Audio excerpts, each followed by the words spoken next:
2-0 start as the Cougars building intensity, waiting to bust out of the tunnel. A second straight thrashing of Texas has confidence soaring as Bronco Mendenhall's team plays its home opener against Houston tonight.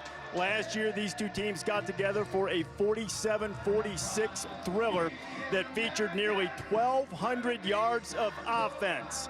We'll see whether Brigham Young can continue its winning ways and perhaps make another statement as they try to get themselves included in the discussion in this college football playoff era. Around here at LaVell Edwards Stadium, they like to say, rise and shout, the Cougars are out. They're ready to rise up tonight. First time these fans have been able to see their team at home this year. In the shadows of Wide Mountain, we'll see BYU and Houston tonight. Houston out of the American Athletic Conference, a 1-1 start so far, taking on number 25 BYU. Cougars of BYU have won their first two games and they are ranked for the first time in 2 years. Glad to have you with us for a little football. Jesse Palmer and David Pollack are here. And Jesse, BYU's gotten a lot of attention in the media this week on SportsCenter. Our football power index on ESPN.com says BYU's the most likely team to finish undefeated. Where do you see them fitting in the playoff era? If BYU can go undefeated this year, then guys, I think they should be expecting to potentially play in a New Year's Six bowl game. I think BYU got the country's attention last week going on the road at Texas and winning 41-7. Tonight, in front of a nationally televised audience, they have an opportunity to reinforce that they are the real deal. Their schedule this year is not overly daunting, but if they can get through that schedule, go unbeaten, they should be thinking New Year's Six bowl game. First step tonight, though, taking care of a Houston team, very athletic, a lot of starters back, and they gave them all they can handle a year ago. And they got one of the most exciting players to watch in college football. I mean, Taysom Hill does such a great job. He's a running back. He's a quarterback. He buys times. He makes some of the best plays you can see. He's got a little Houdini in him. He's making some magic all the time for this offense. They run a lot of plays. They run them really fast. Last year in this matchup, 115 plays. So expect Taysom Hill to be the point guard of this offense that's up-tempo as can be. FBS record 115 plays, and Taysom Hill put up 500 yards of offense by himself. A little bit of a rush going on in this house as BYU fans get to see their team at home for the first time. BYU will tee it up with kickoff specialist Andrew Mickelson. DeMarcus Ayers, who had a kickoff return for a touchdown against BYU last year, 95 yards, he took one back, will be the deep man. There's DeMarcus, number 10. Houston lost its opener to Texas San Antonio in convincing fashion and hoping to prove that they're better than advertised on that opening night of the season. Now Mickelson is going to try it again. There's a wind blowing right Andrews. This time he puts the toe to leather, and Ayers has it. DeMarcus is not going to go 95 this time. Samantha Ponder is part of our team. Samantha, what about some injuries? Yeah, Reese, the biggest guy on BYU's defense will not be in the game tonight. 6'7" outside linebacker Bronson Kafusi is out with a high ankle sprain. That's one defender that John O'Corn will not have to face, but he told me he did put on 25 pounds to be more durable, to be able to take hits. He just told me he's more comfortable and confident than ever. We will soon find out, Reese. Sam, they want to get him in a rhythm early. He is not a wildly experienced quarterback, only spent 1 year as a starter in high school and is mentioned in his true sophomore year. And O'Corn's first passes should have been completed, but it is knocked free, and breaking it up was Craig Bills. These safeties for BYU tonight. Now you keep an eye on them. There are going to be a lot of people yelling after they lay lumber. They've got three of them that can fly around. You see a little play action trying to open a hole in the middle of the field. And there's Craig Bills dropping the hammer and setting the tone. It was Deontay Greenberry who led the American with over 1,200 yards in receiving, who was on the receiving end of that shot from Bills. Quick completion to Greg Ward Jr. Ward, who will also take some snaps occasionally, picks up about 5. Third down is coming. Samantha mentioned John O'Corn and his confidence. It certainly doesn't come from his statistics this year. His completion percentage just over 52%, and the guy who was second in the American only to Teddy Bridgewater with 28 touchdown passes last year. has just 1 in his first 2 games. Trying to convert on 3rd down. That, too, has been a problem for Houston. Just 27% on the season. They'll go 0 for 1 tonight on the incompletion. Defense has become the identity for BYU since Bronco Mendenhall took over as head coach, and that's a tremendous 3-and-out to start the game. You see Houston trying to get the football out of O'Korn's hands quickly, but a lot of speed and very quick reaction from BYU defensively here to get the ball back to Taysom Hill. That's Dylan Seibert, who will punt it away, and deep to receive for BYU is Mitchell Juergens, a 5'10", 182-pound sophomore from Houston, Texas. He and his twin brother, both walk-ons, always wanted to play at BYU, so it's not as if they were snubbed by the hometown team or anything of that ilk. Put him play on the 17. See a lot of zone read. Hill getting chased, and Taysom will have to throw it away. When BYU has the ball, here are the impact players. Jamal Williams and Mitch Matthews are the primary threats outside of Taysom Hill. I want you to keep an eye on middle linebacker Derek Matthews tonight from Houston. He is the leading active tackler in college football, and Trayvon Stewart led the nation last year, coming up with 10 turnovers, picking off 4 passes, recovering 6 fumbles. Taysom's second pass is almost intercepted, a little bit high, so Hill has gone 0 for 2. In this game last year, Taysom Hill became just the 8th player at the FBS level to have a 400-yard passing, 100-yard rushing game. He has 5 rushing touchdowns this season, 3 of them coming in the victory Saturday night in Austin against the Longhorns, and it is well documented what he did to them last season, I should say, here in Provo, going for 259 yards rushing, and Hill's misfiring, but there's a flag that comes flying in from the head linesman. Holding, defense, number 23, 10-yard penalty, automatic first down. Trayvon Stewart, impact player, makes an impact he'd like to have back. Let's see what happened. Yeah, he's in the slot covering Juergens right here. He kind of almost tackles him. He was going to get beat right across his face. Maybe a good penalty to take. I mean, if Juergens catches that in stride, that could have been an explosive play. Hill fires complete. Jordan Leslie has to grab. Leslie also from Houston, playing his hometown team. Watching Taysom Hill in the first 2 games, guys, he looks like an improved passer. He looks more accurate to me, but he's got to be precise in this game against this Houston defense, who led the nation a year ago in takeaways. You got to be precise with ball location when throwing against this secondary. You know, Jesse, his completion percentage this year is up about 20 points. It was 53 last year, 73 in the first 2 games this year. All kinds of time for Hill, and he picks out his man in the middle. It's tight end Devin Mahina, and they get into Houston territory. Pickup of 16 on the strike from Hill to Mahina. BYU got that easy victory in the second half against Texas. Longhorns hung in there in the first half. Hill, as mentioned, has accounted for 8 total touchdowns, 5 of them coming on the Hill, getting chased. Avoids a couple of guys, and he's finally knocked down by Ephraim Oliphant, who had 16 tackles against BYU last year. I told you to watch Derek Matthews.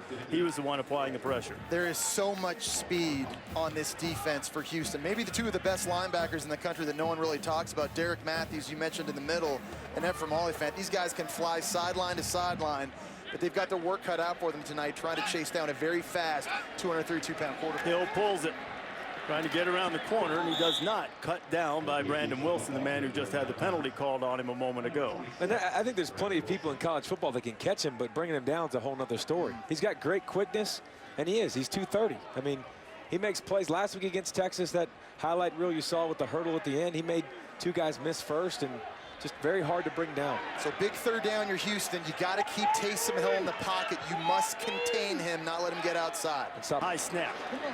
Saw some of that last week, and Hill has to just throw it away. Oliphant was after him, so too was Tyus Bowser. Houston is going to be aggressive in this game. That's pretty apparent on this first drive, right, guys? A lot of man-to-man coverage, and they are sending pressure after Taysom Hill. They're not going to allow him to sit from the pocket and survey the field. Here's David Gibbs, the defensive coordinator for Houston. He talked about the difficulty of getting Taysom Hill on the ground. He said Oliphant had several shots at him in the game last year. Just couldn't get him on the ground, but they were actually going to be pretty happy if Hill spent a lot of time passing in this game, and in the first drive he did. And boy, they get a brilliant punt from Scott Arlano, and it'll be down inside the 5-yard line, and Houston will be way backed up when you come back.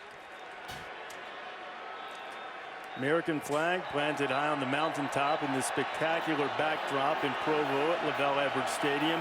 Houston and BYU have each had the ball once. Penalties a big impact. Illegal formation penalty taking a score off the board for BYU. Here's what Houston has done this season. They lost on opening night to Texas San Antonio. Larry Coker's team drubbed Houston 27-7. And say it hasn't rattled their confidence much. They bounced back to beat Grambling, but this is really their next test after flunking against the Roadrunners in the first game, and that run goes nowhere. It'll be second and long. And I think if Houston's going to win this game, they have to run the football. They have to be productive. Everybody knows this is an offense. They want to throw it all over the yard, but you have to make this defense respected. Otherwise, they're just going to sit back, play coverage, keep everything in front of them. Got to be a better job running the football. Backers showing a little pressure. One comes through there, and a safety, it looks like. Ryan Jackson gets stuffed by Zach Stout. David, to your point, if Houston's going to spread the field, and BYU is too, they have to control the running game, make them one-dimensional with limited players. They only got 6 guys in the box here. Everybody's up at the line of scrimmage, and they shoot both middle linebackers right through the A-gaps on each side of the center. And Zach Stout comes through completely untouched, able to make the tackle. You see here, just 6 guys. Right up the gut, untouched. That's what you can't have. And you've seen this offensive line struggle through the first couple games of the season. You can't let the middle guy come free. Well, BYU didn't expect Houston to be able to run the ball an inch. We thought perhaps that was hyperbole, but at least in the first quarter, that's just been fact. So after giving up the safety, Houston will kick it off. The free kick coming from the 20-yard line, and it drives Mitchell Juergens all the way back to his own 10, but he's got a lot of green in front of him. Juergens goes through a seam and gets across the 35. On third down, Hill with a little tunnel screen and loses Jordan Leslie. Leslie weaving his way through the Houston defense. Finally wrestled out of bounds by Adrian McDonald. So we talked about Houston that wants to be aggressive. They're going to be sending pressure. BYU decides to gash them here with a little tunnel screen to the wide receiver. Nice job on the block outside by Paul Lasike. And that springs the big 6'3", 215-pound Jordan Leslie down the sideline. Conventional run to Williams. Easy touchdown for BYU. Jamal Williams, his first rushing touchdown of the season.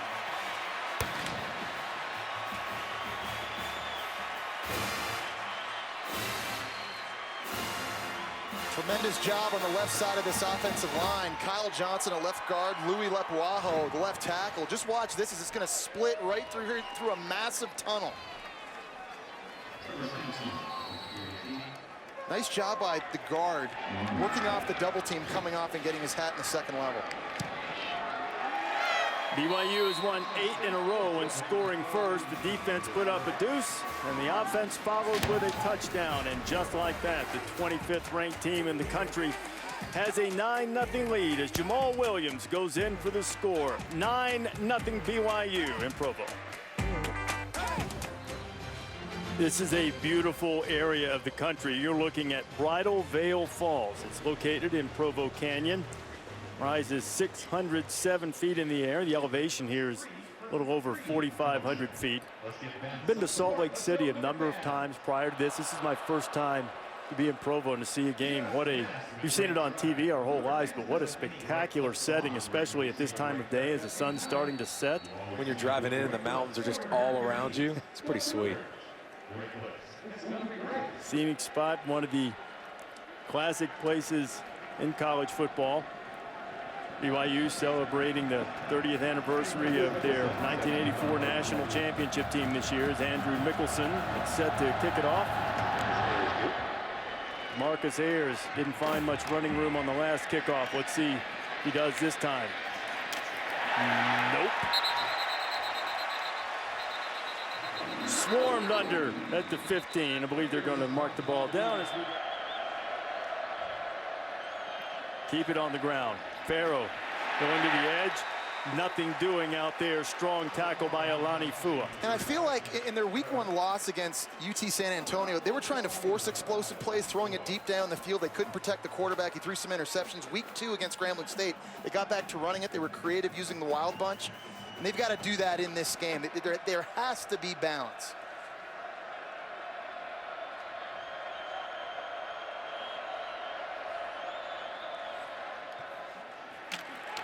Quick completion, no yards. Daniel Spencer snowed under. And to Jesse's point, David, against Texas San Antonio, this offense only had 3 plays of 20 yards or longer. All of their big plays came against Grambling, and no disrespect intended, but Grambling's not very good. These are different animals they're facing. Yeah, and I think there has to be a combination. Jesse talked about they took a lot of shots week 1. Week 2, they didn't do it as much. If you don't, and I'm a defense, this is exactly what I'm going to do. I'm going to crowd you on the outside and make you throw it down the field. O'Korn has to take the routes that are there and then let his receivers do the work, but they have to take shots to back this defense up sometimes. 5 rushing. O'Korn completes it, but short of the first down. Spencer made the grab, and Zach Stout, who was responsible for the safety, was there to make sure there were no yards after the catch. Well, on defense, when you're physical and you win first and second down, you can afford to play off and keep the football in front of you and attack and play downhill. And with pressure, forcing the ball out of O'Korn's hands quickly. We've seen some very good open field tackling early in this game from BYU. Well, they always play defense with an edge. That's a hallmark under Bronco Mendenhall, who has now given up the play calling duties or the defense calling duties. He's turned that over to Nick Howell. Fumble on the snap on the punt and trying to, what a brilliant job just to get that thing out of there. That could have been completely disastrous. And Dylan Seibert avoiding a catastrophe and still somehow managing to get 34 yards out of this. And the ball was snapped horribly, way in front of him. They play shortstop. Look at him get the ball up, have the awareness to get it off. I don't give kickers a lot of credit, but that was pretty spectacular. You know, he might not necessarily look the part, David. You know what that was? Athletic. Hold on now, pump the brakes, dog. You know, the irony is their other punter, Logan Piper, played baseball for 2 years, but it was Seibert on that play that looked like the infielder. He had to. BYU has it back. Houston appears to be a little rattled. Give to Williams. Big hole. First down and more. Jamal Williams getting across the 45. Pick up a 16. This offensive line is getting tremendous push up front. I think there's a lot of bodies on defense. Also very aware of the quarterback, Taysom Hill. Some bodies running along with him, anticipating him to keep the football. And that's opened some big lanes for Jamal Williams.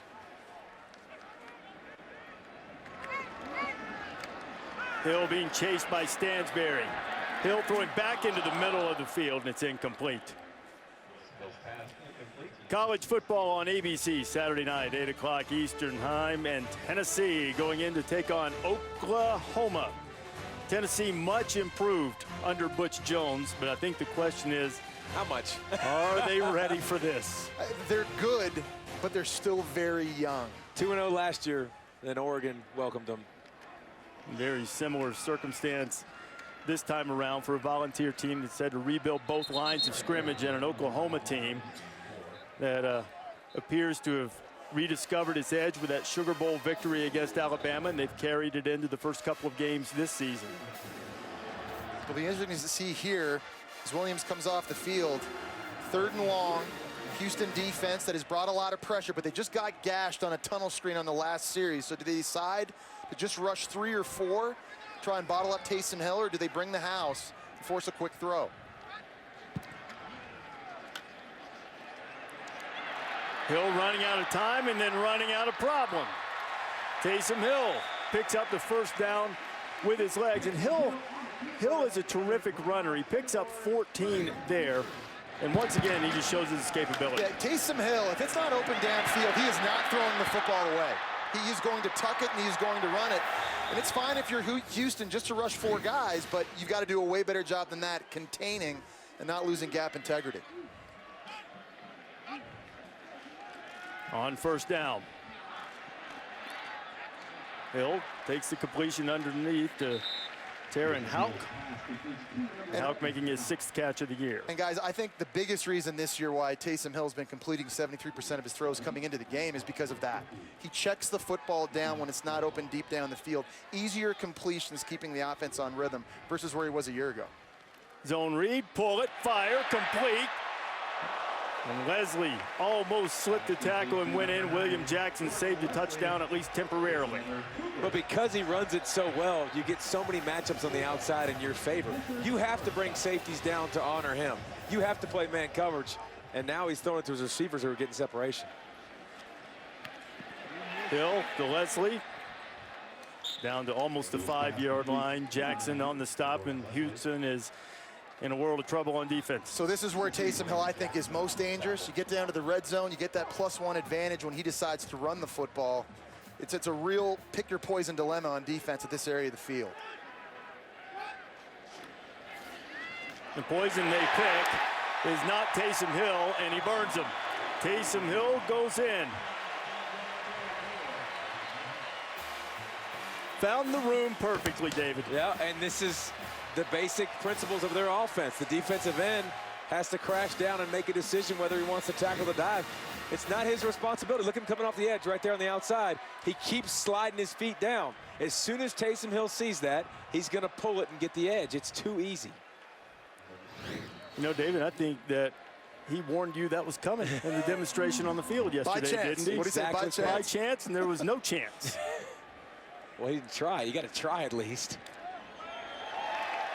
Hill with his 6th rushing touchdown, and David Gibbs, his defense has its head spinning right now as they try to figure out a way to slow down BYU. And in the first quarter of this game, they've done none of it. 16-0 BYU.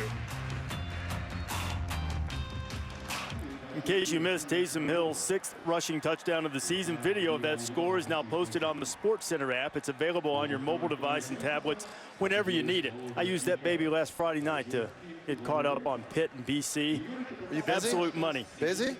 Date night, okay. Jesse, with my wife, not like you. Okay. Where, you know, hey, whoa. Hey, listen, hey, I got the app too. Okay. Looks like you're the only one in this booth, Reese. Oh, man. 16-0. The Rock is what the Cougars touch on their way into LaVell Edwards Stadium, and they're taking it to Houston right now. I think BYU noticed that he returned a kickoff for a touchdown last year, and now, Sam, the pressure's really on John O'Corn. O'Corn into the middle, and absolute deep crater coming up. Now the flag comes in as Craig Bills hit Deontay Greenberry. Watching it live, I thought it was shoulder, but it will be much easier to tell as we watch the replay. Let's see what the call is.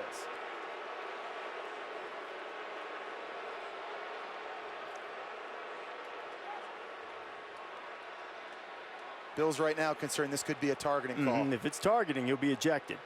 That's shoulder. If it is targeting, they'll overturn it. Well, it's hard coming across your face. It's so hard. It's really hard. Yeah, it's hard to measure intent. It just the first contact appeared to be in the shoulder. Firing for Daniel Spencer, and the one thing that this is accomplished for BYU, the 2 big hits, the one from Bills, and Levitt had another one earlier. Spencer, as he came across the middle, he got down fast. Yeah, he did. Well, yeah, a lot of these receivers now are going to be aware about that, and they try to do a lot of their work over the middle of the field.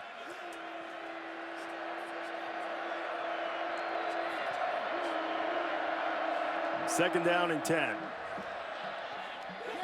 Right along the sideline, stepping out of bounds was Greg Ward, just as he made the catch. I'm not sure it's going to be a completion. They're saying it's incomplete, and he didn't have a foot in bounds when he made the catch. And that's on the receiver. He should have. Yeah. He should have had a foot down. This is a good throw by O'Corn to the outside. He's got to get that foot down in bounds. You got to make sure it's in bounds before you try to turn and run. It's been 2 very good throws, by the way, on this series by O'Corn, pushing the football deeper down the field. But now here you are, 3rd and long. Tackles, they got to hold up. And they do.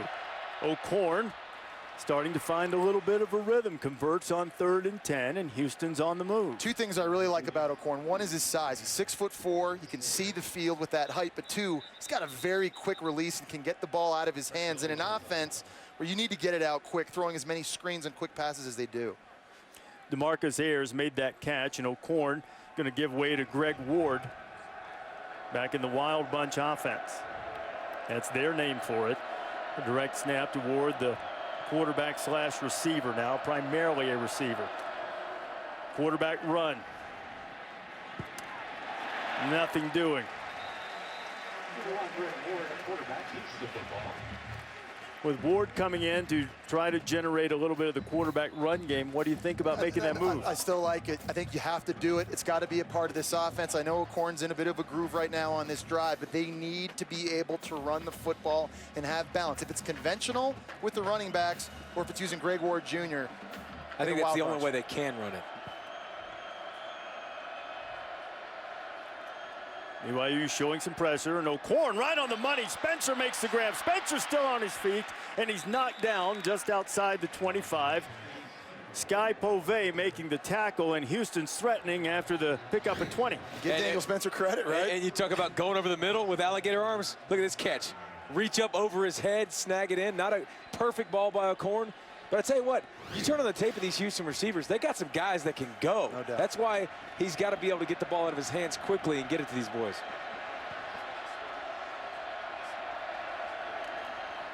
Back to the ground. Jackson picks up maybe about 3 as we come to the end of the first quarter. First quarter dominated by BYU, but Houston putting together its best drive of the night. We'll see if they can score when you come back.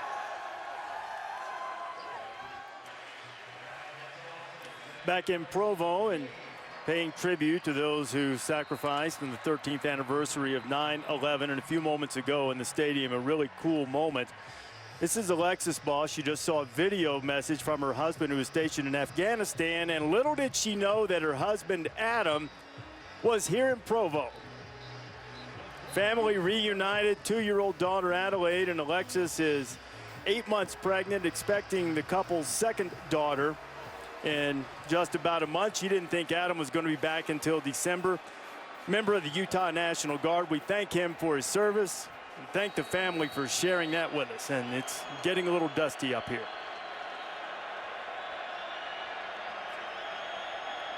Starting the second quarter, Houston on the move. And O'Korn was looking for Greenberry, and Bills was right there with him, 3rd and 7. This is where Houston, in this fringe area, the scoring territory, has to improve, guys. They've been very bad early this year, whether it's turnovers, shotgun snaps hitting the quarterback in the face, the running back knocking it out of the quarterback's hands, missing wide open receivers. Points are at a premium, especially in a game at 16-0 right now. You cannot let it get away. This is a huge 3rd down.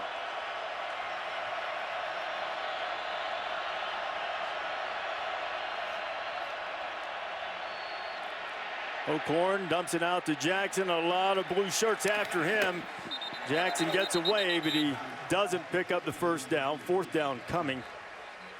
Jordan Johnson was there on the stop. And 2 plays ago, they bring a blitz. This play, they drop back, giving O'Korn different looks. You saw the pressure still got there. Did a good job, I thought, dumping it off to his back. But this BYU defense, they swarm. Yeah, they do. And they got bad intentions when they come, too. I love it. Kyle Bullard's going to try to get Houston on the board, guys. He's 4 for 4 field goal attempts this year. This is a 38-yarder. Just put on scholarship in the spring. They have a chance to get Houston's first points of the night. And he does not block by BYU. And BYU turns away the scoring threat. Dylan Seibert had a little trouble with the hold, and Tony Levine's team is denied. Second time they've had an issue on special teams with a snap. We saw the punt earlier. Now you see here on the field goal. And the snap was okay. Yeah, snap was good. Drops the ball. And having miscues on special teams. You got to give BYU credit too, though, guys. They've been tremendous in kickoff coverage. And now here on the field goal block to preserve the goose egg. Although I will say that particular kick, due to the bad hold, a goose would have been tall enough to block it. Leslie makes another catch. He's been a favored target from Taysom Hill tonight. And that's his 6th catch, has 79 yards. As Hill goes to the knee, you see kind of airmailing over the top was William Jackson. 2nd down and 6, screen. It looks to be the perfect call. Hine, very well defended. I thought he was going to have some running room, but Oliphant was there to stop it. And we've seen it already. We've seen him run a wide receiver screen when they blitz. Good job recognizing it. But how about that play coming underneath the blocker right there? And this Houston defense, they play hard. They swarm to the ball. Taysom Hill pulled it, kept it, turned the corner, and he's loose. He'll run out of bounds, but not before he gets into Houston territory. And you notice that little exchange right there he had with Brandon Wilson after the 23-yard pickup. Houston players told us yesterday he'll talk a little smack. No doubt, during the he's game. got a lot of confidence. And going back to our points about the Heisman race, the schedule for BYU is not the toughest, but you think back to Jordan Lynch or Kellen Moore, guys that didn't play in Power 5 schools. When they did have the national stage, they had to play well and impress those voters. And right now, Hill looks pretty good. Hill, another wide open man in a soft spot in the defense. That's Kurt Henderson. Henderson loses his headgear, so he'll have to come out of the game, and he's replaced by Leslie. And when they're doing this, it makes this offense hard to stop. When he can make the right reads quickly, get the ball out of his hands, and they're running the ball between the tackles, and he's running out wide, I don't know how you stop the offense. It's 12 of 20, 126 yards, and a man coming in motion behind him, Jamal Williams, hit in the backfield. Houston didn't fall for the eye candy. And that's really a good point, Reese, the eye candy. And all the different eye discipline you have to have on defense, knowing where the football is, playing assignment football. Because this zone read stuff is basically option football. There's got to be a dive guy, someone taking the quarterback, someone taking the pitch man. And at this tempo, to get lined up and keep your eyes in the right place, that's brutal. 2nd down and 12, an old-fashioned draw. Williams, Jamal Williams staying on his feet and very close to 1st down yardage. And this is the best early this year I've seen BYU run the football conventionally. Just lining up in an I formation, turning around, lead draw, letting the big guys up front open up some creases. There was no threat of Taysom Hill running the football that time. He just beat him up front. 14th play of the drive coming.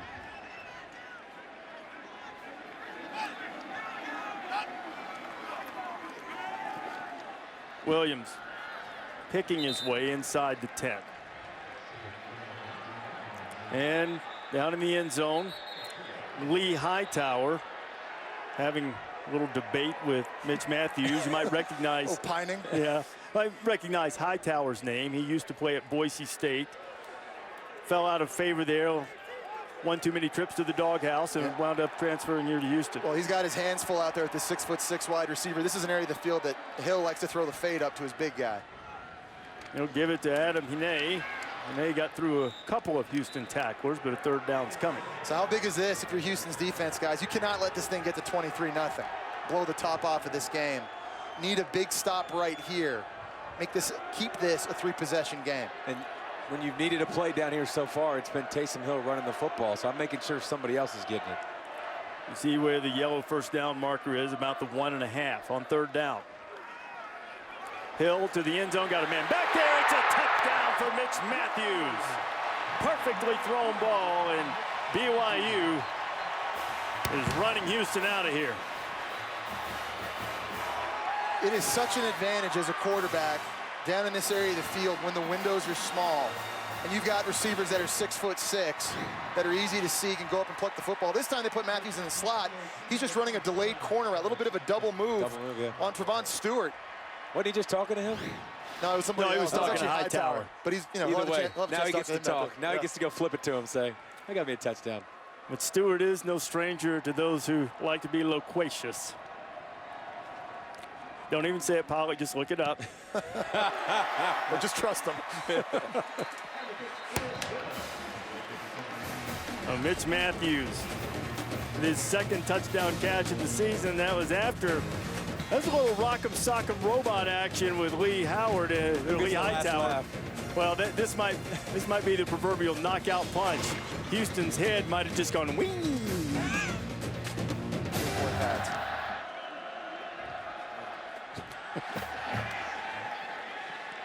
Marcus Ayers, flag coming in, and BYU has done a terrific job covering kickoffs tonight. Good protection for O'Korn. He's got a man right in the middle, and he fires a strike to Markeith Ambles, the USC transfer. Former 5-star recruit, and Markeith picks up 16. And it starts with great protection up front. Look at the guys. They're blocking everybody, giving him a good pocket. Look at his feet. They're continue to tap, look downfield. Without the protection, you can't do that.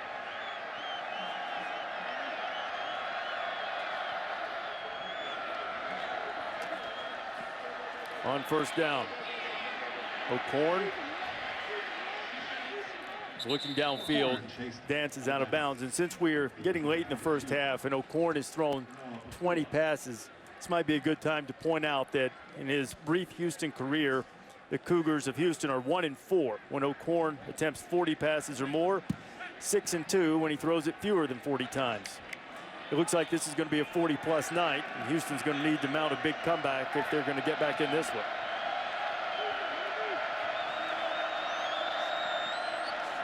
O'Korn being chased. Tried to save it and get it to Spencer. It'll be 3rd down and 9 coming. Remington back on the pressure. BYU's not backing off. You know, I always think it's difficult as a defensive coordinator if you're Nick Howell. Do you blitz a quarterback that gets the ball out quick? Do you risk wasting guys? And they feel like, with an offensive line, they feel like they can dominate when they're in pass protection. And a quarterback that they don't think moves as well as he did a year ago when he was 25 pounds lighter.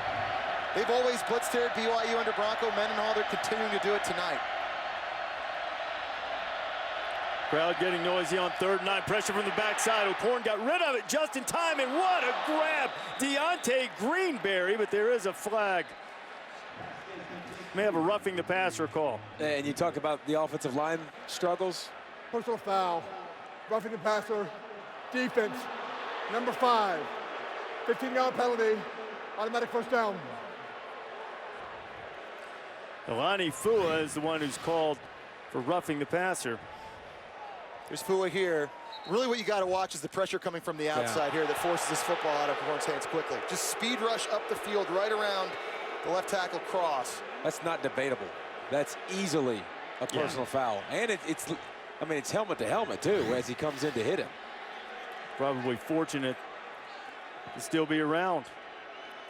As a result of the penalty, Houston now to BYU 20. O'Korn back to work.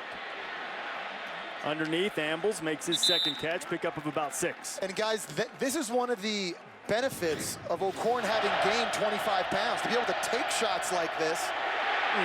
Where a year ago, when he was a lot smaller and skinny, you know, that might have really rattled him and affected him the rest of the game. He just popped right back up very next play, threw a strike over the middle of the field. O'Korn showing some toughness. Crowd bringing the noise. Houston bringing the screen. And Manoa Pakula is there to bring the tackle. Terrific play on a linebacker. 3rd down and goal, and Houston getting down in the red area, throwing it in reverse.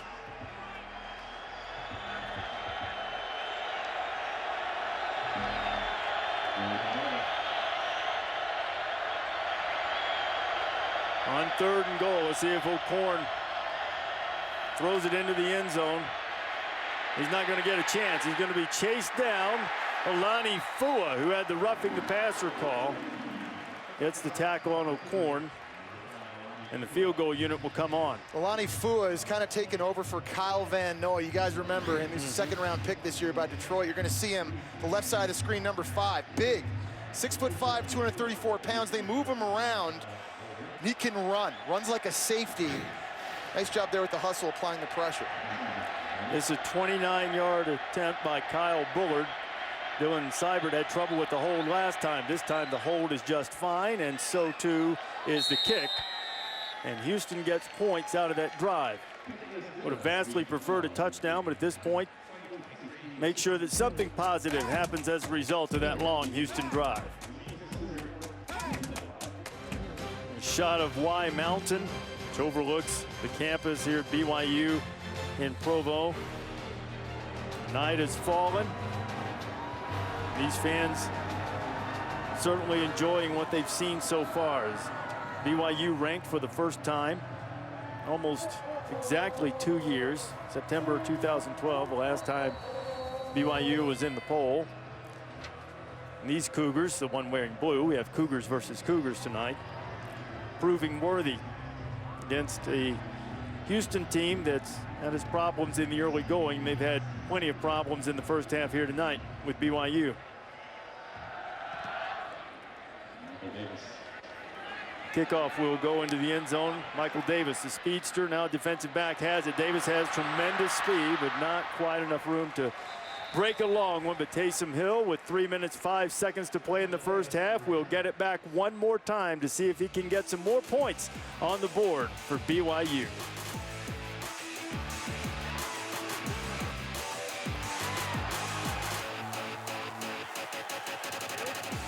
Taysom Hill has the football 72 yards away from the end zone.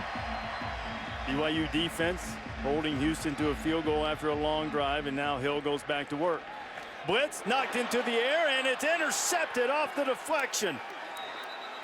I think that was Joey Mbu who got the deflection and hauled it in. This is exactly what Houston needed. Could you imagine a scenario where BYU goes down, scores, they're up 33, then get the ball back first in the second half? There's a blitz coming in.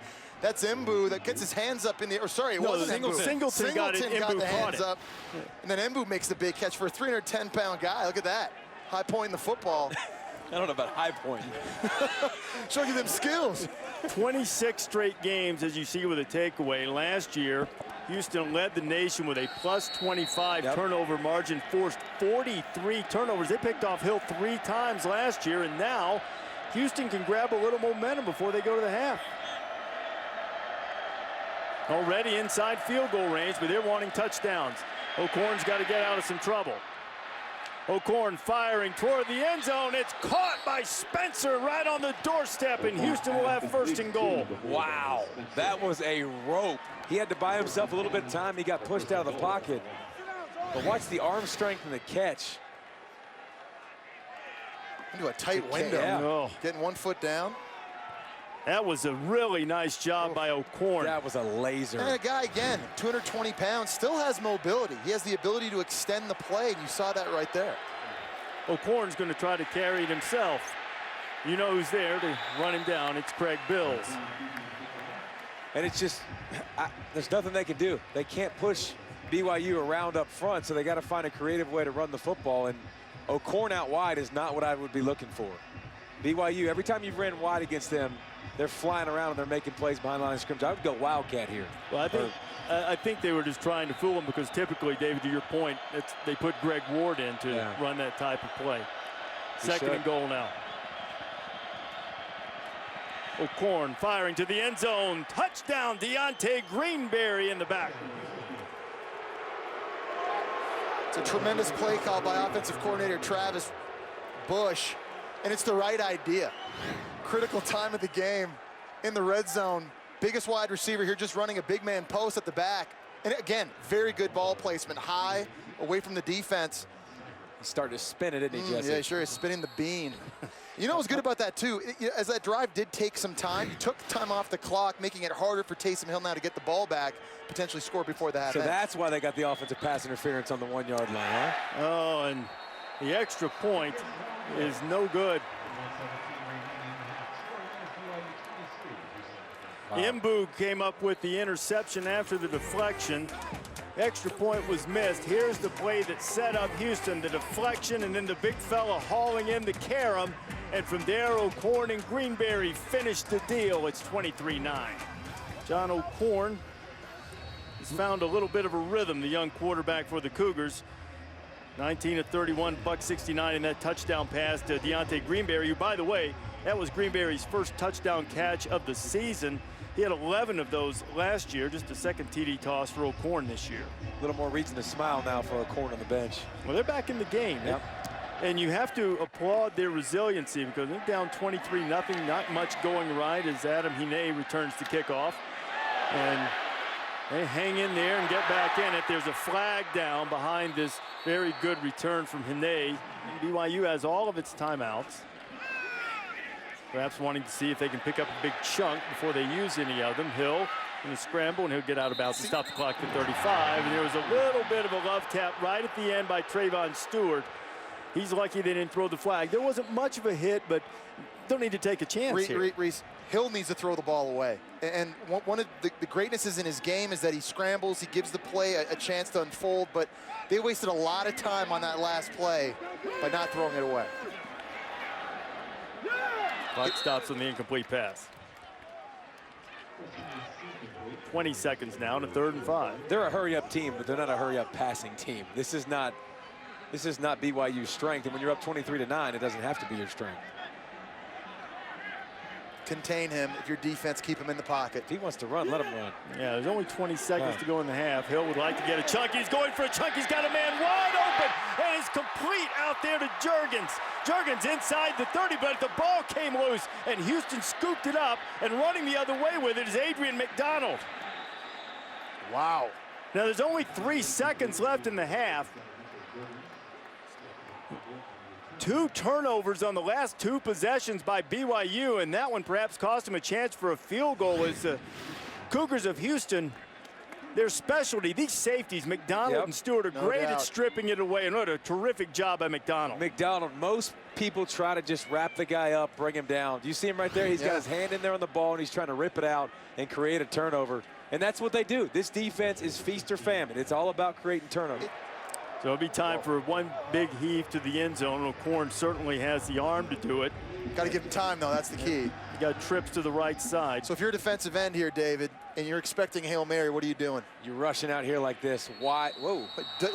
Double touch. Rushing out here wide to the outside on both sides. Because he's going to scramble around and try to buy time. You can't let him do it. Only rushing 3.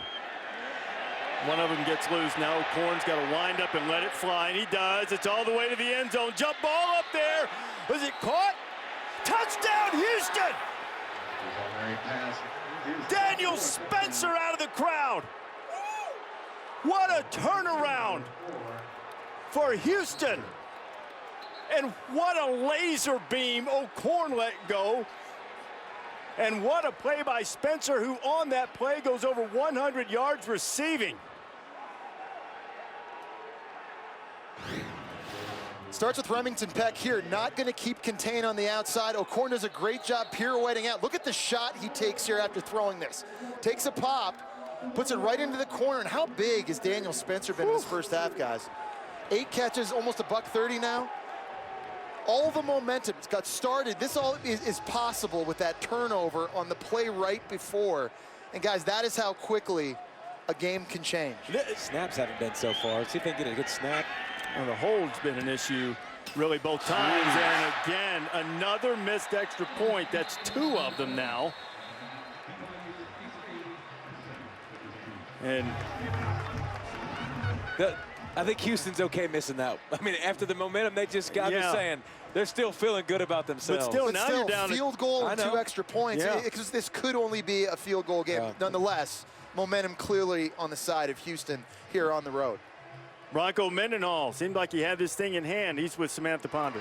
Coach, after such a strong start, what's your assessment of why things went wrong those past few drives? Oh, just turnovers. So a quick turnover by our offense on a tip pass, and then a pretty amazing play by their jersey number 4. They were catching the ball on a jump ball at the end. 2-minute drill, our guy should have got out of bounds. Shouldn't have happened. After that change in momentum, how would you describe the theme of your halftime speech in there? Oh, it's a completely different game. First half is over. Really, none of that's relevant anymore. It's a brand new game. Appreciate your time, Coach. Thanks. Perhaps grinning through the irritation. Now a 23-15 lead for BYU as we send you to the Jaguar halftime report. Chris Cotter, Brian Greasy, and Mark May. Chris, take it away.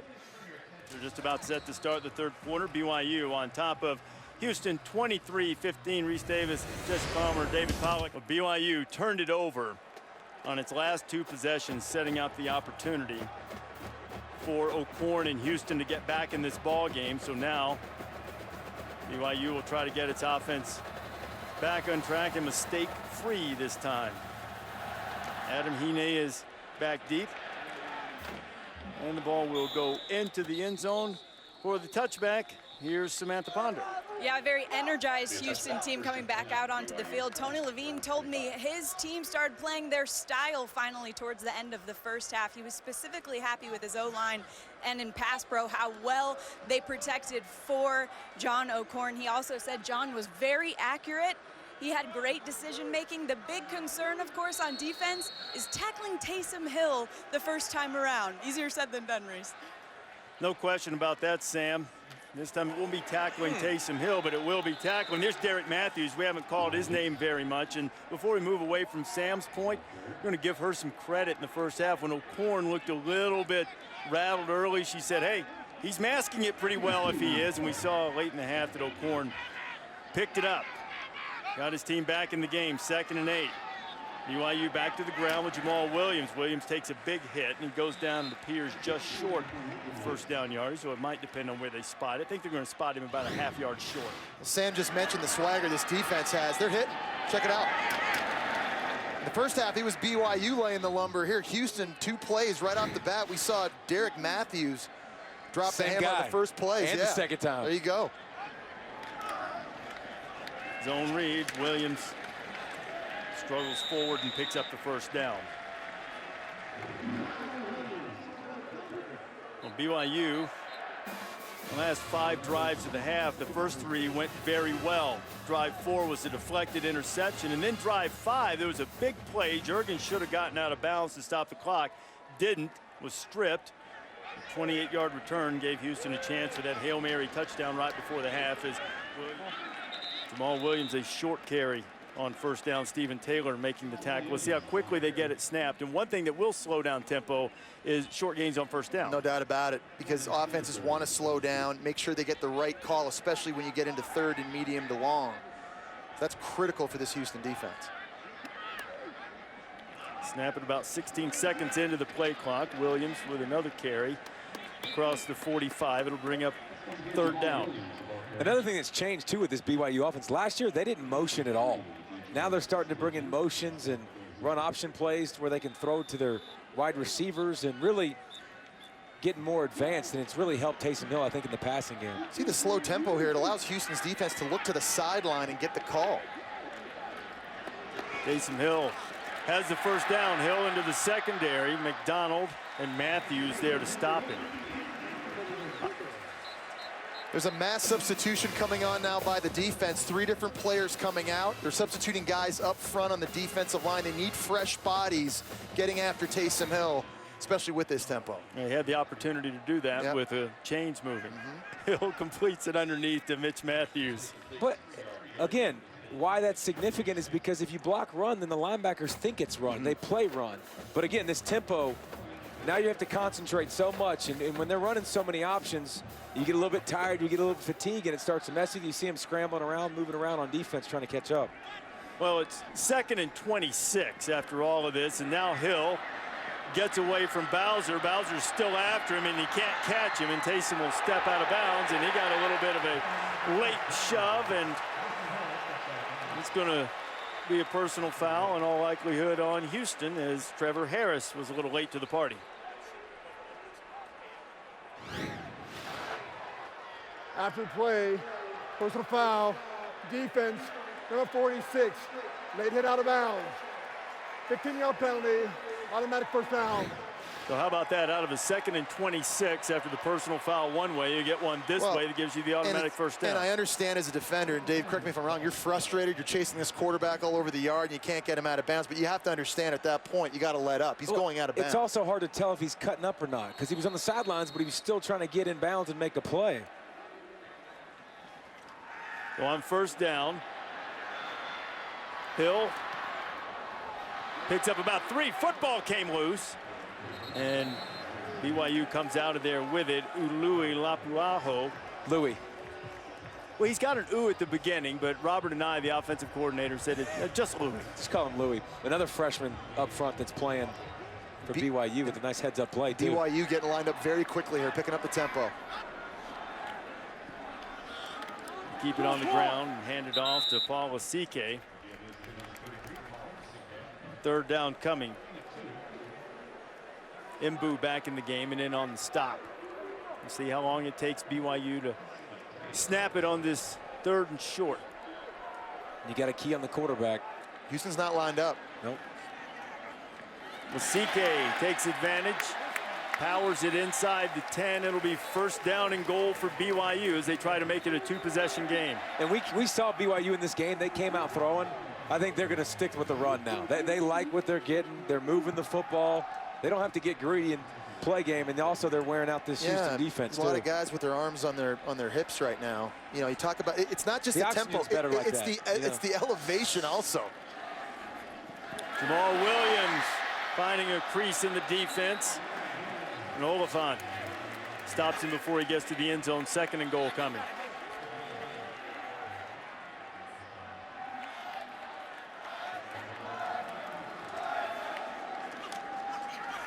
Hill out in the flat. Lasike has it. He gets it back inside the 10. It'll be 3rd and goal. Trayvon Stewart on the stop. So size at wide receiver again. Big bodies on the perimeter of the field, whether it's Matthews, whether it's Leslie. You got some big guys in the slot too. And Houck, number 11. They love to throw it to Matthews up top. Huge catch radius. That's the direction Hill's looking. That's the direction he's throwing, back of the end zone, and it's too far. It's out of bounds. And never looked away from him. Teron Walker on the coverage. I think he waited too long to throw this pass. You know, I think he needed to get the ball out of his hands quicker, leave the football in bounds, and give his 6'6" wide receiver an opportunity to come down with that. I think it was a double move where he goes inside first. You got to throw it. Way before that, the ball's got to come out. You have to anticipate that throw. I mean, you just lose real estate by holding on to the ball. You throw it to the pylon back in the back and let him catch it. And Trevor Sampson's going to try it from 26 yards out. Try to make it a 2-possession game. Right down the middle, and BYU has the first score of the 2nd half with 51 seconds remaining in the 3rd quarter. 11-point lead for BYU. Oklahoma and Tennessee Saturday night ought to be a good one. We've got a good one here in Provo. Reese Davis, Jesse Palmer, David Pollock, Samantha Ponder. As Houston's trying to answer. Marcus Ayers, dangerous kick return man, but BYU's done a great job against him all night tonight, and he stopped at the 25. Houston, who had that 3-minute, 12-second flurry at the end of the half, hasn't done much in the 2nd half, only 14 yards, and they need to get a little something going. O'Korn has to throw it away because he was getting some quick pressure. You got to get something going, too, because you have to give your defense a break. They were just on the field for 15 plays on that last drive, and we talked about the tempo and the elevation, but you're on the field that long, you're going to be gassed. Let me ask you a question. Why on earth are they running play action? BYU is not going to rush because of the threat to run. There is no threat to run. They're not worried about your run play. Spread it out and pitch it. They only run for 10 yards tonight. Trying to run a little screen. BYU's ready for that too. Daniel Spencer making another catch. Well, 3rd down is coming, and the first 2 times Houston's had it here in the 2nd half, they've gone 3 and out. BYU subbing up front, their D-line. They're bringing a lot of their best pass rushers on the field. They got 4 quick guys. It's a big play. Take your time, let the clock run out, make sure you get a 1st down, and you get more rest in case, you don't get this. That defense catch its breath a little bit just in case they can't make this 3rd and 8. So BYU heads to the 4th quarter with an 11-point lead. 4th quarter coming up from Provo. Cosmo Cougar out there riling up the crowd at LaVell Edwards Stadium as we start the 4th quarter. BYU on top of Houston 26-15. Houston might be a lot closer if not for some self-inflicted wounds. They gave up a safety in the first half. The holder mishandled the snap, causing a missed field goal, and then he gave him the laces on an extra point that was a miss. This time everything was good except the kick. Double bar for Kyle Bullard. So that's a missed field goal. 2 extra points will be 5 and the safety 7. So they've sort of handed BYU 7 points. O'Korn going up top to nobody in particular, and it'll be the 3rd straight 3 and out for Houston in the 2nd half. And we haven't seen him take many shots down the field. It's the first one in a long time. Everything's been dink and dunk, with BYU again deciding to bring pressure on 3rd and long. And both these defenses have really stepped up their game here in the second half. We're kind of seeing that defensive struggle back and forth right now, and you kind of get the feeling one of these offenses, whoever can find an explosive play, find something to get out and kind of create some momentum, completely change this game. Last year, these two teams combined for nearly 1,200 yards, just a little over half that total combined tonight. Brigham Young with 405 as they get set to get it back. Devon Blackman. Blackman slips and tackles. Looking for a seam. Blackman across the 40. And Devon Blackman finally caught up with by a host of white jerseys. A 16-yard return, and he worked for every bit of it.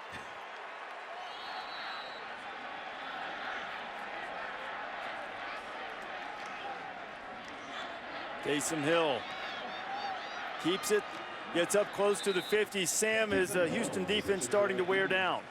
No doubt, Reese. There was little to no conversation on the defensive bench during that last drive. Not because there was nothing to say. They just were trying to catch their breath. Defensive coordinator David Gibbs came up and said, it's no excuse. I know you're tired. You still got to get lined up, guys. Derek Matthews coming on the blitz. He's got 10 tackles and just missed his 2nd sack. Hill gets away. He's got the 1st down. Taysom Hill finally knocked down inside the 40 at about the 35. He has the ability to take a game over because you can't coach what you just saw. We saw Marcus Mariota doing this against Michigan State this past weekend. Houston thinks they have all the running lanes clogged. They got a very fast Derek Matthews in on the pressure. Houdini finds a way outside of the pocket. He's well over 100 yards now rushing. At 128. Williams picks up about 3, to the point of Taysom Hill rushing over the last 10 years. And Hill's averaged a little over 89 yards per game in his career. Last decade, only 2 guys have averaged more from the quarterback position. Denard Robinson and Pat White. Wow. And some pretty good company. They weren't really built like him, though. Give to Williams. Williams going to have a 1st down, and we're starting to see evidence of that fatigue. Which makes it easier for BYU to saddle him up and ride him. I mean, last year, all the carries he took, and then this year, the same. He's 230.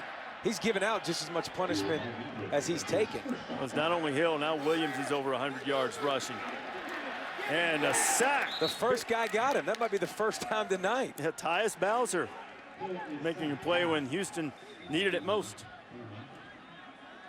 Tyus Bowser's a little bit undersized at defensive end. He's under 230 pounds. You're going to see him here working one-on-one against the true freshman, Lapuaho.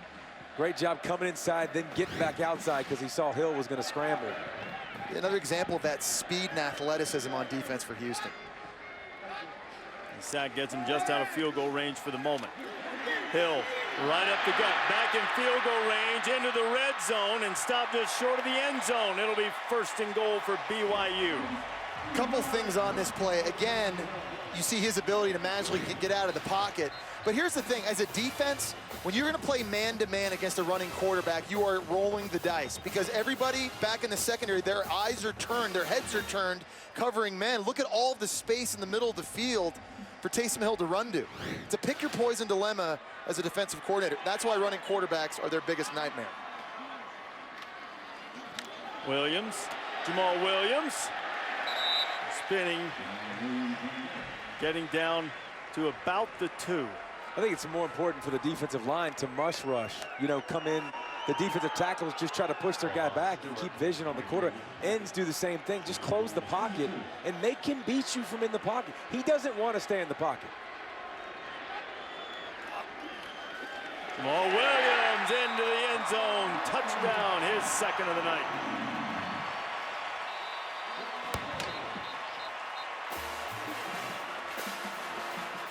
Talk about that depth on the offensive line. They're rotating in different guys. They got Riker Matthews back. He had some eligibility issues early this year. Look at number 72 here. He just completely collapses the line of scrimmage at that left tackle spot, opening up a lane for Jamal Williams.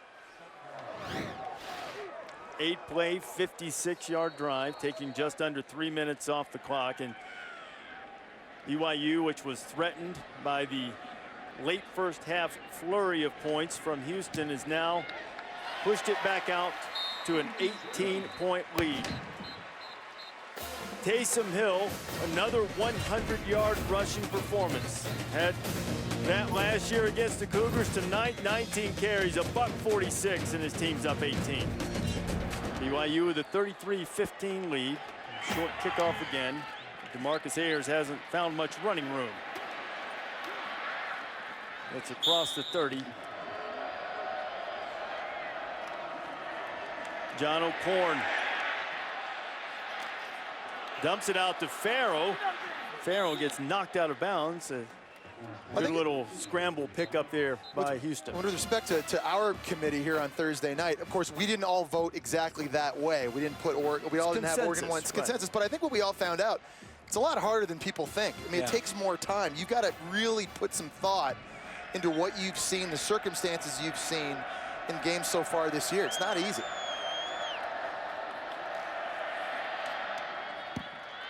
Korn picks up a first down, so they won't go 3 and out. Sam, did you think the whole process of being a member of this morning's selection committee was what you would expect? Well, yeah, it's definitely difficult, like Jesse was saying, but it's especially hard this time of year when half the teams are playing the Little Sisters of the Poor, and you can't figure out how to judge what is a quality win at this point.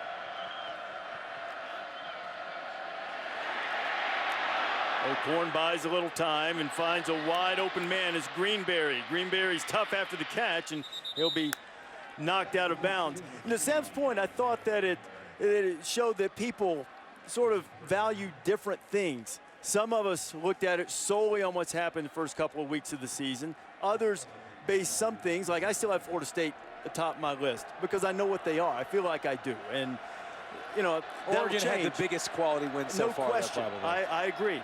I think even better than Georgia's win over Clemson or A&M's win against South Carolina. O'Korn shuffles it out there to Farrell, and Houston's putting together his best drive of the second half. And it's been O'Korn doing his best Mariota impression. Buying time, spinning out, the underhand flick, doing everything he needed to do. And taking a lot of hits, guys. Yeah. He's been getting buckled in this game. And again, you see the advantage of him putting on that extra weight in the offseason. He's different. He looks different in the pocket. He looks way more confident and comfortable throwing this season versus a year ago. Blitz. O'Korn's having his best night. BYU showing some pressure. Harvey Jackson's coming slowly, and miscommunication.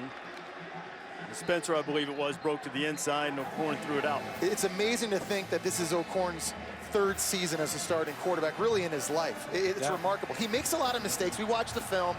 At times forces the football. At times he stares down receivers that lead to turnovers. But you can see the natural gifts he possesses. This is a guy I think is going to be a big-time college player. I think he's going to have a chance to play on Sundays. Needs to make a play on Thursday night. Spencer has it. Spencer gets across the line to gain. It'll be first down for Houston. How many times do you see a receiver catch the ball and try to dance and make extra yardage and not get the first down? That's a great job knowing exactly where the sticks were. It was 3rd and 2. He caught that thing and got north-south right away. It was a great underrated play by Spencer right there. So if you're O'Korn, who are we looking for here again? You said number 3. Number 3, Greenberry, now at the bottom of the screen. Press man coverage right here.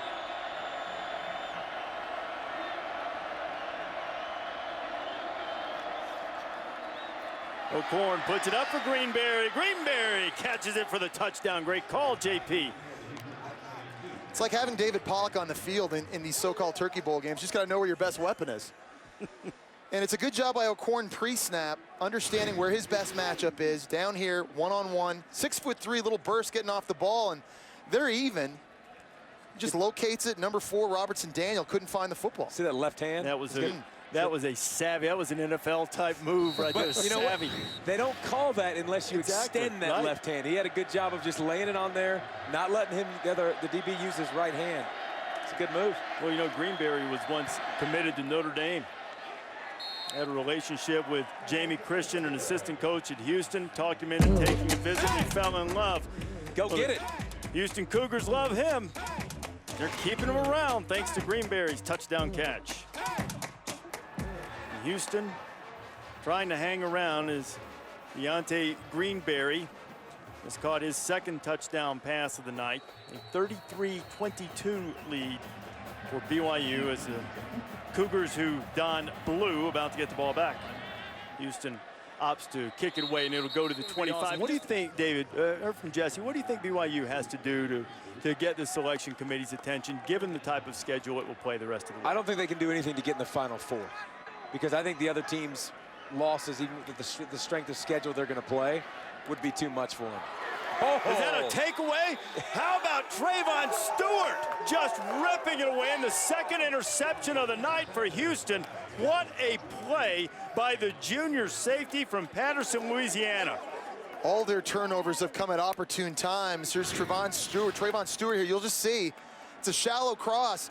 The ball's behind Juergens just a little bit, and that's just will. That's just want to, taking the football away from a wide receiver. He led the nation last year in turnovers gained. He had 4 interceptions. There's no way he had one better than that. He recovered 6 fumbles, and he's given his team a chance to draw close again. What is it with Houston and falling behind and then making the rally?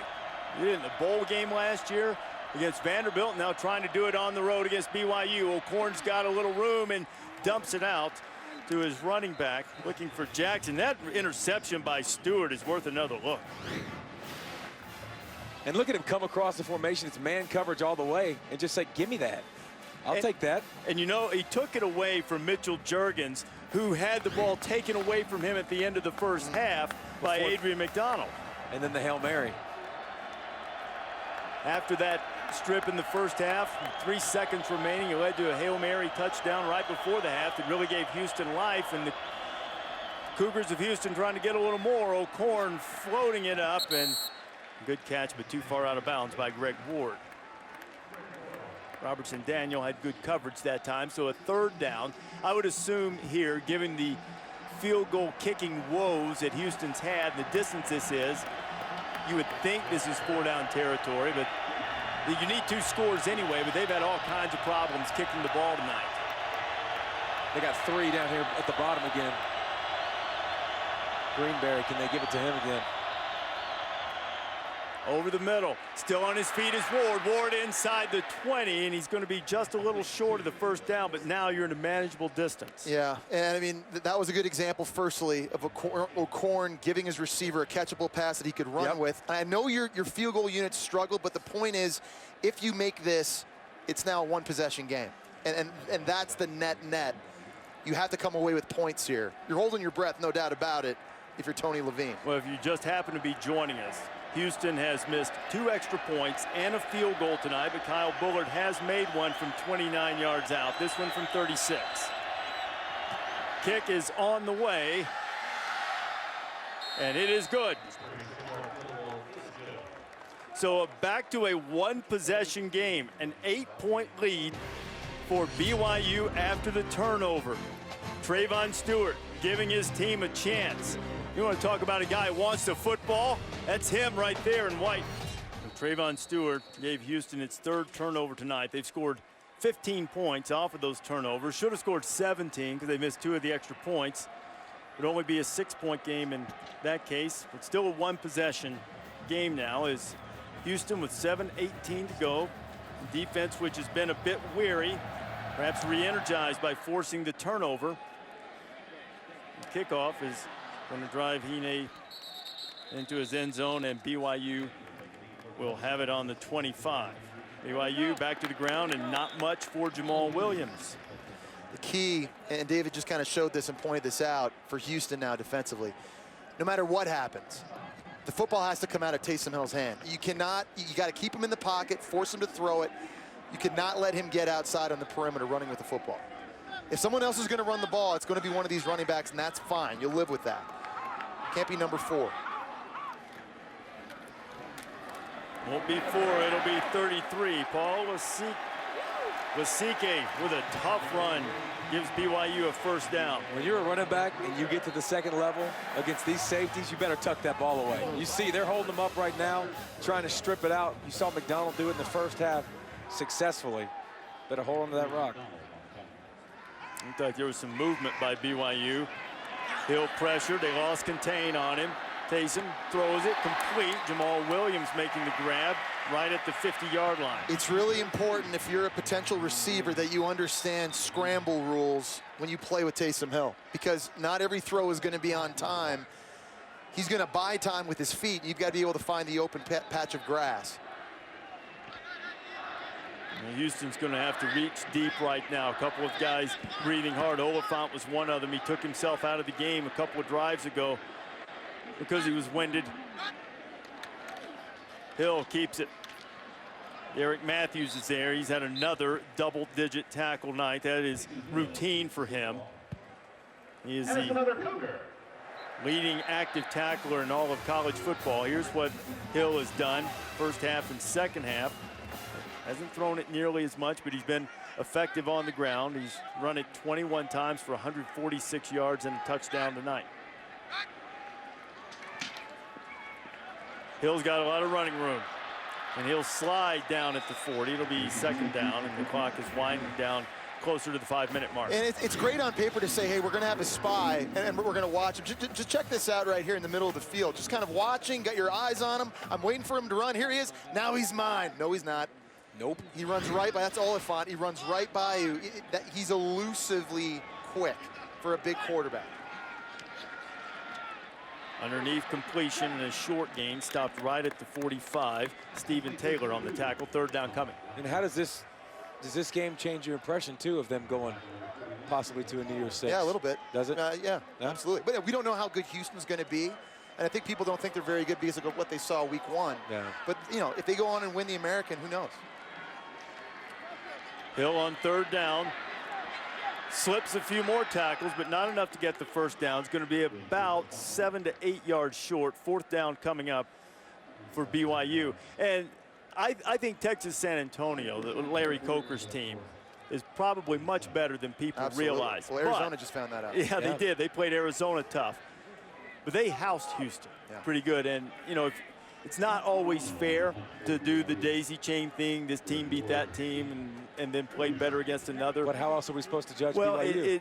it gives you some perspective. And when really BYU is not likely to face an opponent that's going to finish ranked this season. And oh, by the way, it only matters for BYU if they're undefeated, and they're not out of the woods in this game yet. 2:55 left, and John O'Korn and Houston about to get the football back. Fair catch made by Ward, and they'll put the ball down at the 12-yard line. 88 yards, 2:49 to get it, and a chance to tie. And if Houston had gotten a little deeper in Allstate's pocket, we'd have a different game tonight. That was a botched hold on a missed field goal. One extra point missed by Kyle Bullard when he got the laces, and that one was pretty much on him. He looked like he went double postal. And if you make that field goal and those 2 extra points, 5 more, and you'd only need a field goal to put this thing into overtime. Instead, John O'Korn in Houston, they need a touchdown and a 2-point conversion, and they almost got a deflected interception. Here's Bullard. Certainly hasn't all been his fault. They've had some issues with snaps, had issues with holds. Really, he only had the one questionable kick. He didn't have a chance on that field goal he missed because of the hold. So, big drive for O'Korn. Got to find number 5. Where's Alani Fua? He's lined up all over the field in the middle. Now he's in the boundary, lined up over a slot receiver. He's their best pass rusher from BYU. Got to be aware of him. Now Fua is coming. O'Korn, and it's a drop. And Spencer, who's had such a big night, 10 catches, 133 yards, would love to have another shot at that one. Got to make that catch. Good throw by O'Korn, too, being blitzed. BYU's bringing a lot of pressure. Safeties are coming up tight on all these short throws. Everything's been short. What about them taking a shot deep here? Throwing the ball down the field with these safeties with 2 and 20 that have been up in the box. Not time to punt it away, so Houston, I don't think, they do have all their timeouts left, and it'll be 4th down, and we'll find out what Tony Levine's going to do. And he's going to gamble that his defense can get it back for him one more time. And that's on O'Korn. He's got to hang in the pocket. He's got a running back there for a reason to pick up that blitzing linebacker. He has to keep his feet set and wait for that to come open, and it would have been open, and he could have delivered a strike. And now if you're Houston on defense, you got to sell out. No. They've been doing that anyways. You got to load the box. Be content. Went man-to-man outside. Dylan Seibert standing in his end zone. And Seibert didn't get off a great kick, but getting a pretty good roll out of it. Go ahead and touch it. Touch it, Dad. Dude, we need that clock to stop as soon as they can, and it stops at 2:24. Houston has its full complement of timeouts left. As Jamal Williams pick up a few, and they'll start using timeouts to conserve as much of the clock as they can. 2nd down and 7. Houston's got to get a running back on the ground, and Jamal Williams is stopped just short of the 1st down. Ball security, if you're BYU. 3 turnovers in this game, whether it's been fumbles, interceptions, anybody that's carrying the football, ball security right now is at a premium, especially 21. Against this defense. Any of these guys. I mean, they had 43 takeaways a year ago. Williams has fumbled 3 times this year, I think, so you better. I'd be willing to bet a lot of money that this is going to one guy right here on this 3rd down. Giving it to Quattro. Taysom Hill, the power with the quarterback run, and say, I'm going to give it to my best guy and let him lower his shoulder if he needs to. I mean, just as you said, Taysom Hill's going to run it, and Taysom Hill runs through tacklers, and he picks up the 1st down and probably salts away the game for BYU. He was stopped. He was hit behind the line of scrimmage. You just saw tremendous will, grit, and power. Watch this. He just comes up. He just runs into a wall, but stays low to the ground, kept his pads level. He's one of the best short yard running backs in the country. He's got that linebacker mentality, man. He wants to finish runs. That's why you worry about him taking all those hits, but a lot of times he's giving them. In 26 carries tonight, that doesn't include sacks or hits he took, throwing the football. He's a tough dude, no doubt. Look at his arm. Look how bruised up his arm is. I mean, that just kind of shows you. Now I hand it off the rest of the game. Yeah, he's taking it out. But see, and that's so critical, guys. This coaching staff, it's incumbent upon them. They got to manage him. Yeah. When they get up in games, they got to start handing the football off. Because, again, this guy is the key to your entire season if you're BYU. Just expect him week in and week out to put up huge numbers. He's going to. And in the big picture with their schedule, you know, they need UCF to play well against Missouri this weekend. Virginia, that's looked good, you know, early, even in a loss against UCLA, they need them to play well. Give to Williams, trying to strip the ball away. Williams gets a 1st down, and if there was any chance to get the ball back, that's all over now as Jamal Williams powers through Houston's fatigued defense. BYU's going to be able to run out the clock. And Williams has had a nice night too. And they got to find production so you can take some of that abuse off of Hill, and he's done a great job. And look at that run right there. He runs hard. He's not big, but he runs hard. There's no doubt about it. I think any takeaway you have watching this team, they are physical. Yeah. On offense, the quarterback is physical. The defense will light you up. I mean, it's just, I think it stems from Bronco Mendenhall and kind of his attitude and this coaching staff and their personality onto the players. It's really been that way for 10 years. At least on defense it has. I think the difference now on offense with this quarterback, it's that guy right there. And there's a lot of things he's going to be unhappy about, guys. There was the turnovers. There were some critical penalties. 25 points. Yeah, bottom line, though, you're 3-0, and that's key. Again, you go undefeated, it could be a big reward at the end of the year. But how the closer than expected victory weighs in the minds of AP voters in the immediate thing, and then if BYU is able to get through its schedule and get into the selection committee room and be part of their discussion, how will these teams play? How will these wins over Texas and now Houston look at the end of the season as the clock is going to wind out? Bronco Mendenhall is going to get a 33-25 victory over Houston.